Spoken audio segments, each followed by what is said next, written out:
नमस्कार। प्रवास साक्षी news network के खास कार्यक्रम विश्व खबरों में आप सभी का स्वागत है। प्रधानमंत्री नरेंद्र मोदी जॉर्डन, इथियोपिया और ओमान की यात्रा पर जा रहे हैं। भारतीय विदेश मंत्रालय ने आज औपचारिक रूप से उनके दौरे के कार्यक्रम की घोषणा की। यह त्रिकोणीय यात्रा केवल एक नियमित कूटनीतिक कार्यक्रम नहीं, बल्कि भारत की सक्रिय और आत्मविश्वासी विदेश नीति का सशक्त प्रतीक मानी जा रही है, जिसके जरिए भारत पश्चिम एशिया और अफ्रीका में अपने रणनीतिक, आर्थिक और सुरक्षा हितों को नई ऊंचाइयों तक ले जाने की तैयारी कर रहा है। जहां तक भारत और जॉर्डन के संबंधों की बात है, तो आपको बता दें कि इस वर्ष दोनों देश अपने राजनयिक संबंधों के 75 वर्ष पूरे कर रहे हैं, जो आपसी विश्वास और सहयोग की लंबी परंपरा को दर्शाता है। 2018 में प्रधानमंत्री मोदी की यात्रा ने इन संबंधों में नई ऊर्जा का संचार किया था। इसके बाद विभिन्न वैश्विक मंचों पर मोदी और किंग अब्दुल्ला द्वितीय की बार बार मुलाकातों ने आपसी समझ को और मजबूती दी है। आतंकवाद के विरुद्ध भारत की लड़ाई में जॉर्डन का मुखर समर्थन इस साझेदारी का महत्वपूर्ण आधार है। आर्थिक दृष्टि से जॉर्डन भारत के लिए अत्यंत महत्वपूर्ण है। वह भारत का चौथा सबसे बड़ा व्यापारिक साझेदार है और हमारे उर्वरक क्षेत्र, विशेषकर फॉस्फेट और पोटाश के लिए एक प्रमुख आपूर्ति करता है। जॉर्डन इंडिया फर्टिलाइजर कंपनी यानी जिफ्को के रूप में $860 मिलियन का संयुक्त उपक्रम भारत की खाद्य सुरक्षा और कृषि स्थिरता के लिए अहम भूमिका निभाता है। दोनों देशों के बीच रक्षा सहयोग भी लगातार गहरा हो रहा है। 2018 का रक्षा समझौता, सैन्य प्रशिक्षण और उच्च स्तरीय तकनीकी साझेदारी भारत जॉर्डन संबंधों को नई ऊंचाइयां दे रहे हैं। मोदी की यह यात्रा जॉर्डन को भारत की वेस्ट एशिया स्थिरता रणनीति में और मजबूती से स्थापित करेगी। देखा जाए तो क्षेत्रीय शांति, आतंकवाद निरोध और कूटनीतिक संतुलन के संदर्भ में यह संबंध अत्यंत महत्वपूर्ण है। वहीं भारत इथियोपिया संबंध 2000 वर्षों की ऐतिहासिक गहराई रखते हैं। दोनों देशों के बीच प्राचीन व्यापार मार्गों से लेकर सांस्कृतिक विनिमय और उपनिवेश विरोधी सहयोग का इतिहास रहा है। स्वतंत्रता के बाद से दोनों देशों के बीच राजनीतिक संपर्क निरंतर मजबूत होते रहे हैं। हाल के वर्षों में प्रधानमंत्री मोदी और इथियोपियाई प्रधानमंत्री अबिय अहमद के बीच कई उच्च स्तरीय बैठकों में तकनीक, कृषि क्षमता निर्माण, आईसीटी, कौशल विकास और रक्षा सहयोग जैसे क्षेत्रों में साझेदारी को नई दिशा मिली है। आर्थिक संबंधों की बात करें तो इथियोपिया भारत का अफ्रीका में एक प्रमुख साझेदार बन चुका है।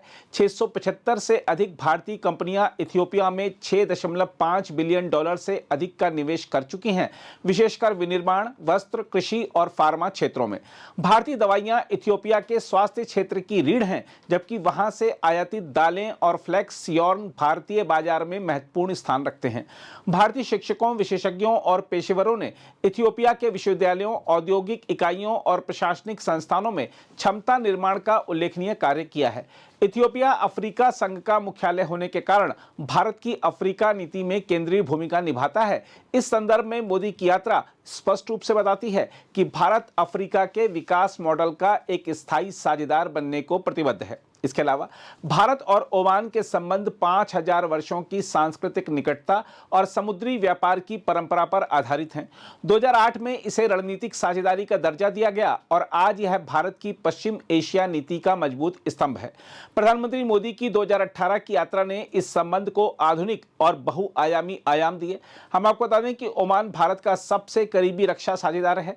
यह एकमात्र खाड़ी देश है जिसके साथ भारत त्रिसेवा संयुक्त अभ्यास करता है।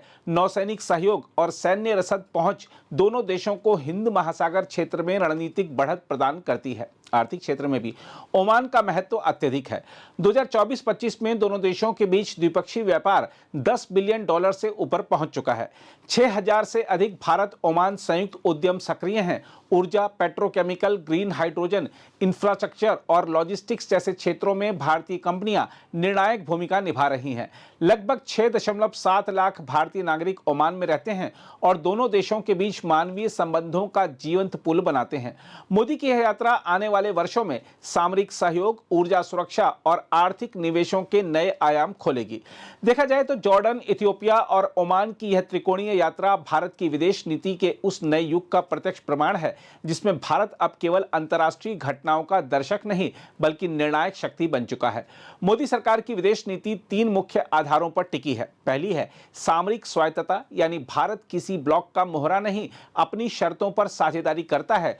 दूसरी नीति है विकास आधारित कूटनीति, यानी भारत उन देशों के साथ खड़ा होता है जिन्हें अपने विकास में वास्तविक साझेदार की आवश्यकता है। तीसरी नीति है ग्लोबल साउथ की नेतृत्वकारी आवाज, यानी भारत उन देशों की आकांक्षाओं का प्रतिनिधित्व करता है जिनकी आवाज दशकों तक अनसुनी रही। बहरहाल मोदी की पश्चिम एशिया और अफ्रीका यात्रा वैश्विक राजनीति में भारत की बढ़ती शक्ति का स्पष्ट संकेत है। यह दौरा ऐसे समय में हो रहा है जब विश्व व्यवस्था तेजी से बदल रही है और बड़े राष्ट्र अपने अपने प्रभाव क्षेत्रों को मजबूत करने में लगे हैं। भारत का जॉर्डन, इथियोपिया और ओमान जैसे रणनीतिक देशों के साथ संबंधों को सुदृढ़ करना न केवल क्षेत्रीय स्थिरता के लिए महत्वपूर्ण है, बल्कि इससे भारत की अंतर्राष्ट्रीय साख और कूटनीतिक पकड़ और मजबूत होगी। इस यात्रा के दूरगामी परिणाम चीन और पाकिस्तान तक महसूस होंगे, क्योंकि अफ्रीका और पश्चिम एशिया में भारत का बढ़ता प्रभाव उनकी पारंपरिक रणनीतिक गणनाओं को चुनौती देता है। चीन, जो अब तक अफ्रीका में व्यापक आर्थिक निवेश के दम पर अपना प्रभाव बढ़ाता आया है, वहां भारत के उभरते नेतृत्व और विश्वास आधारित साझेदारी से वह असहज होगा। वहीं पाकिस्तान के लिए यह यात्रा इस बात का संकेत है कि भारत न केवल दक्षिण एशिया बल्कि विस्तृत एशिया अफ्रीका भूभाग में भी निर्णायक कूटनीतिक शक्ति बन चुका है। कुल मिलाकर मोदी की यह पहल भारत को वैश्विक प्रतिस्पर्धा के केंद्र में और अधिक मजबूती से स्थापित करती है। विदेश मंत्रालय से जब हमने पूछा कि प्रधानमंत्री नरेंद्र मोदी की जॉर्डन, इथियोपिया और ओमान यात्रा के दौरान क्या चीन के प्रभुत्व को कम करने पर भी कोई समझौते होंगे या इस तरह की कोई राह निकलेगी, तो आइए देखते हैं क्या जवाब आया। मैं नीरज दुबे, प्रभा साक्षी से। सर, जॉर्डन, इथियोपिया और ओमान तीनों ही में चीन की अच्छी वहाँ पर प्रभाव है। वहाँ पर तीनों ही चाइना के BRI के मेंबर भी हैं। तो प्रधानमंत्री की इस यात्रा के ऐसे कौन से महत्वपूर्ण पहलू हैं जो कि इन तीनों देशों की चीन पर निर्भरता कम करने में सहायक होंगे? दूसरा, इथियोपिया के साथ सर व्यापार असंतुलन बना हुआ है, तो इस यात्रा में क्या उस पर भी कुछ बातचीत होनी है? Thank you. Regarding our relationship, I mean, you see, our relationship, India's relationship with any country should not be viewed through the prism of a third country. India builds its own relationship with whether it is Jordan or with Oman, irrespective of whatever is happening between that country's relationship with a third country.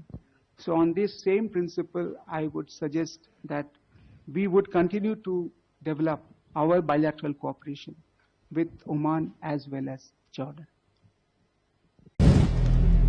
अगर आप भी लेना चाहते हैं देश दुनिया की तमाम जानकारी तो आज ही सब्सक्राइब करें हमारे चैनल को। साथ ही नीचे दिए बेल आइकन को जरूर दबाएं ताकि हर अपडेट आप तक पहुंच सके।